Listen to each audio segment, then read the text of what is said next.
Hey guys, what's going on? My name is Kane. Thanks for checking out this video on Stealth Systems UK. We're up and running. Obviously, if you want a PC built, you can contact me. You can PM me and I will happily build you a computer. So, here we have my system now. It's been taken apart. I've taken the front panel off, taken the side panel off. And I'm going to show you how cooling really works in a computer system. So, the first video I did on cooling, there's an annotation in the top left hand corner now. You can click that to go to the first video I did. That was based around core temp, so you can see how hot your computer's running.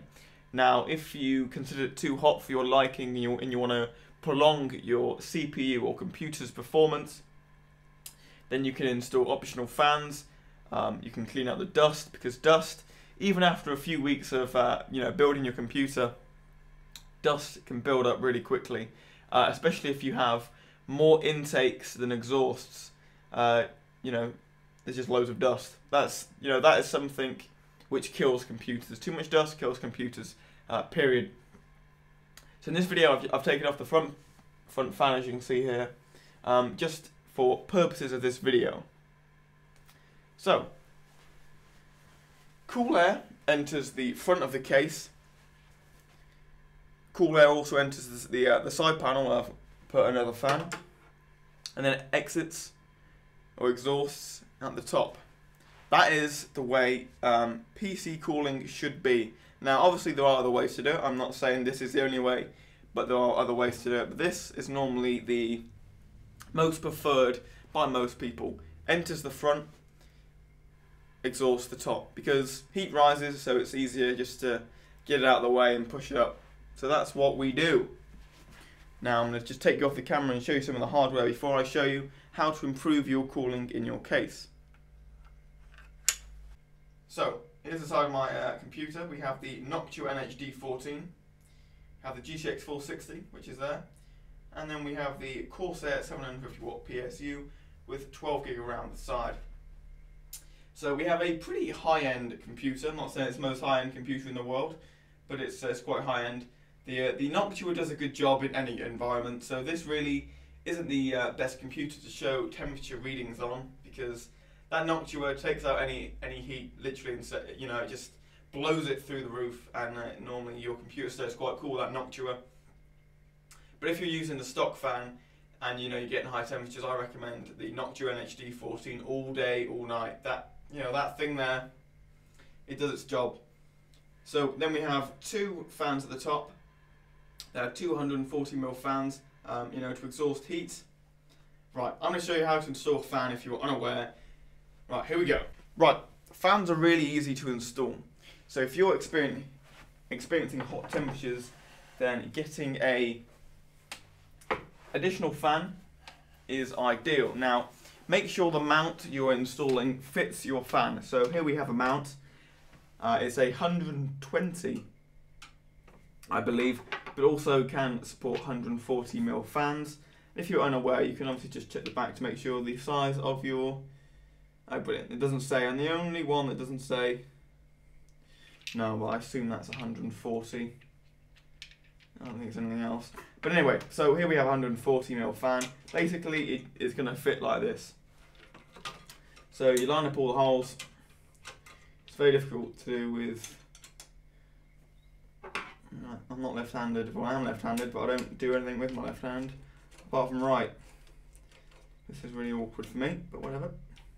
There we go. Remember always to do it in cross-section. Why is that?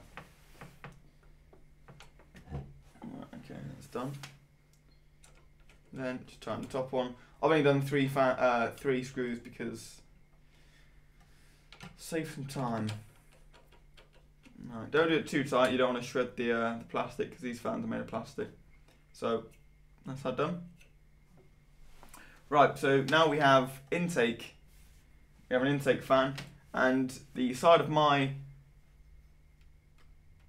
As you can see that the side of my the front is dust filtered. You can take all this out and obviously wash it, but to be honest with you, quick wipe down. No, you're normally a-okay.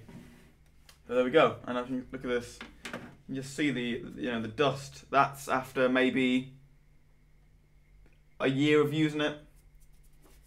You know, it gets absolutely pasted in dust. And I'm not sure if you can see this either, but look, you know, just tons of it. It just, I don't know where it comes from, damn it. But yeah, that is where, so you really want intake through here, then it exhausts through the roof. Take you around to the side of the case.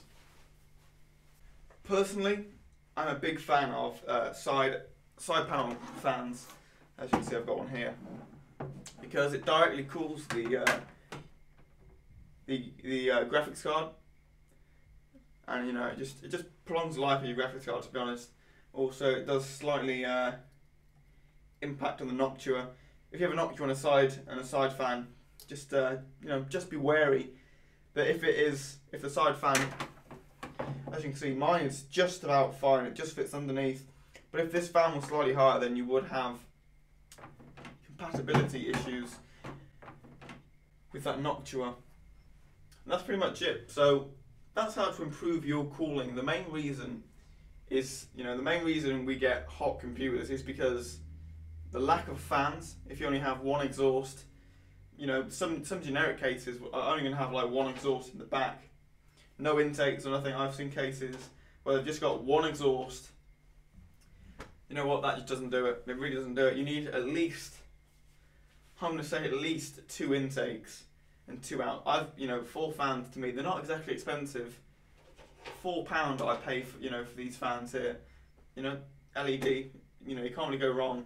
These NZXT ones are slightly more expensive at the £7 mark, but they do literally blow chunks of air everywhere. So, I mean, you can't go wrong. 4 fans, maybe £10. You know, it prolongs the life of your computer, and there we go. So yeah, I mean, if you're still having heat issues after that, then get yourself a Noctua. These things are absolutely amazing. But I mean, there are the CPU fans. You've got the Cooler Master 2012 Plus. Those things are also amazing. We've got a lot of dust. Where does this dust come from? Anyway, thanks for checking out this video. Obviously, Stealth Systems UK is now up and running. Tutorials are going to be weekly, I think. And I think the next one is going to be a build log. Definitely going to be doing a build log on how to build your own computer. But yeah, until then, best of luck.